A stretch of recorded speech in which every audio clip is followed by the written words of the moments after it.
Other things that we need to mention just briefly when it comes to repairing pain, stopping pain, helping your body heal. And that includes diet, rest, and mental health.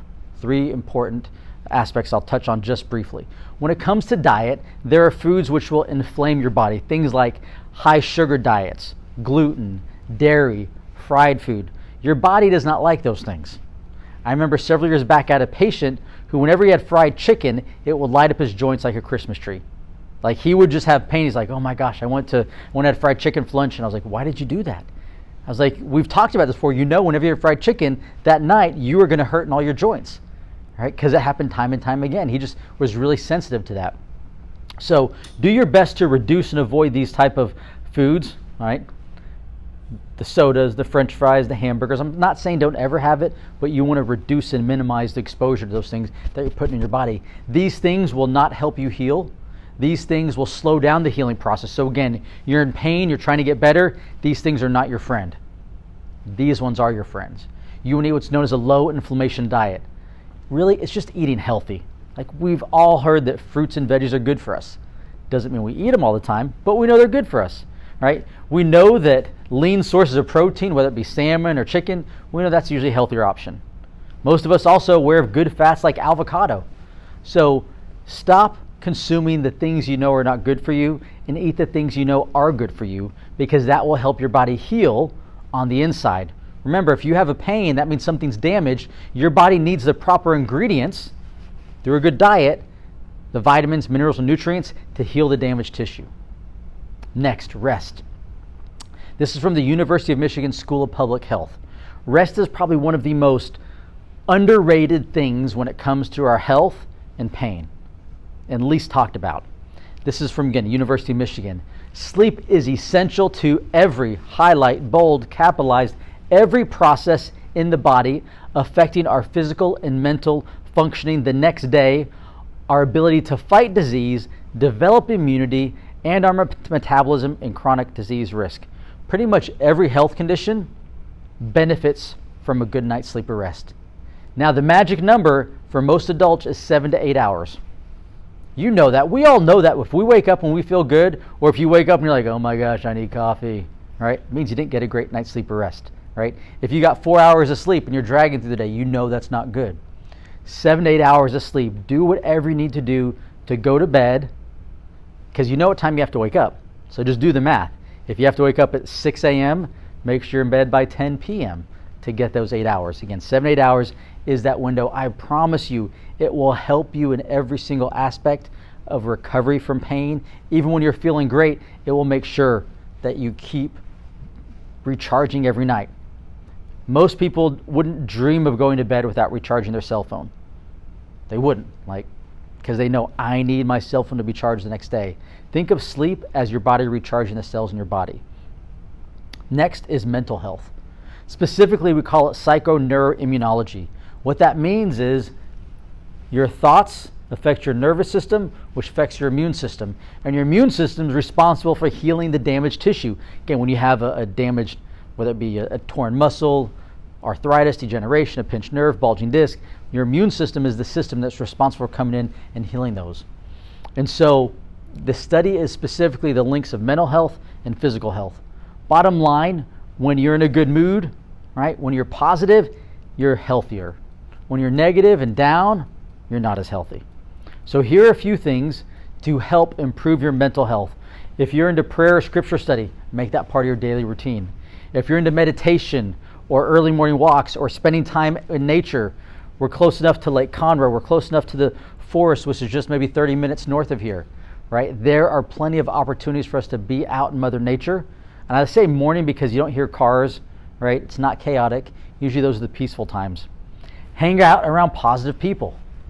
And you know when you see that person on your caller ID, you know if it's like, hey, this is a fun person, I'm going to answer because I always have a great time when we're together. You also know when that other person pops up on caller ID, you're like, oh, they're probably going to complain and drain my energy. Yeah, let's send them a voicemail. All right? So hang out around positive people that lift you up. Also, do your best to be one of those positive people for others. Learn something new, a new habit, a new skill. All right? It's just something fun. The key is you just want to have fun, because the more fun that you have, it will help your mental health, which helps you heal, not only from pain you're having, but big picture as well. Now, I want to show you a couple of the patients we've had over the years. If you can see this, I know that the light may fade it out a little bit. Yes, she is standing, right, on her hands. The picture is not upside down. That is a handstand against the wall. This specific patient, her name's Renee. In 2001, she had a neck fusion. So they took some screws and bolts and brackets and put them in her neck. And for 10 years after that, she lived in chronic pain. She would receive injections multiple times a year, and every couple of years they would burn the nerves in her neck. Because she was feeling pain, they're like, oh, if you have pain, no problem. We'll just burn the nerves in your neck. Then you won't feel the pain anymore. Again, she didn't know any better because she went to those doctors, and that's what they did. And they said there's nothing else that can be done except injections and burning the nerves. Well, she carried that course for well over 10 years. And fortunately, she was referred to our clinic because she was still living in pain, even with the burning nerves and injections. And it was time to burn the nerves again. And as our paths crossed, we said, look, we looked at her x-rays and MRIs and said, look, there's something that we can do, right? There's something different, right? We can help fix alignment, retrain muscle patterns, and so forth. And so we started going through treatments, and when this picture was taken, no more medication, and she started doing CrossFit. Something she wouldn't have dreamed of when we first met because she lived in so much pain. Now she was an active CrossFitter, and she was really excited to take a picture doing a handstand. All right? This is another patient we've taken care of. His name's Sergio. He was injured in the Army. All right? Lived in constant pain medication daily. Right? One of his things that she wanted to do was wash his car.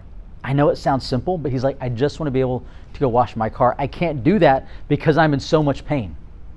Right? And he thought there was no hope. Again, he went through the VA system, saw other doctors, and they were all like, there's nothing we can do for you. Unfortunately, you were damaged in the service. Take the pain meds, have a nice life. He battled depression because he couldn't provide for his family, couldn't wash his car, spent most of the time on the couch. Right? He came, our paths crossed fortunately, and we were able to go through some different treatments. We helped him get off the pain meds, and at this time the picture was taken, no more pain meds, and it was the day he came in and said, I washed my car over the weekend, and it didn't hurt.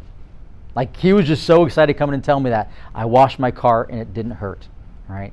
We have hundreds and hundreds and hundreds of more stories just like this. People who thought that there was no help for them, people who'd been in chronic pain, but we were able to help because of our unique and different approach. As I mentioned up front, our goal was to do two things today. Number one, to educate you on treatments you may not have been aware of when it comes to treating pain. And number two, to be a resource to you. To be a resource to help you get the treatments you need to get out of pain, get off pain medication, and avoid surgery. And if it's something that we can't help here, then we have relationships where we can point you in the right direction within our community. If you're watching this right now, if you're listening to this and you're in pain or a loved one is, please reach out to us. We are here to help you. That's the whole point of today's workshop on chronic pain, alternatives to opioids. So many people just don't know that there's an option. That's why there's an epidemic. That's why there's a crisis. They didn't know they had another option. They thought the pain medication, the pill, was their only option. Help us get the message out that there are safe and natural options to treating pain that work wonderful. So our contact info, you can reach us at 936-494-1222, or you can also pull us up on the web at backpaincenteroftexas.com. Thank you for your time today, and we wish you guys the best in health and wellness.